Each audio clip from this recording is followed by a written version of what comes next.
మా కొత్త ఫార్చునర్కి వెనక టైల్ లైట్ బల్ల కొట్టుకునేందురా అనుకోకండి.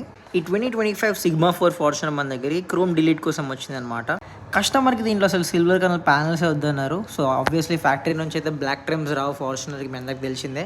ఇంకేముంది, ముందు వెనక పైన కింద అన్ని ప్యానల్స్ నీట్గా ప్రొఫెషనల్గా బయటికి తీసినాం అనమాట, క్లిప్స్ ఏమి ఇరగకుండా. దీని క్లిప్స్ అనేవి చాలా డెలికేట్ ఉంటాయి ఫార్చునర్వి. చాలామంది ఇరిగిపోయిన డబుల్ సైడ్ టేప్ పెట్టి కస్టమర్కి తెలియకుండా కవర్ చేస్తారనమాట. మన దగ్గర అట్లాంటి పనులు ఏమి ఉండవు. అన్ని ప్యానల్స్ తీసేసి మాస్కింగ్ చేసుకొని నీట్గా పెయింట్ బూత్లో పెయింట్ వేసినాం అనమాట. అండ్ పెయింట్ కూడా టాప్ క్వాలిటీ పెయింటే యూజ్ చేస్తాం మేము. కస్టమర్కి ఇచ్చిన డెడ్ లైన్లోనే వర్క్ అంతా కంప్లీట్ అయిపోయింది. అండ్ ఫినిషింగ్ చూడండి ఎట్లుందో. సో మాతో వర్క్ చేయించుకోవాలంటే పైన నంబర్ ఉంది, దానికి కాంటాక్ట్ అయిపోయింది.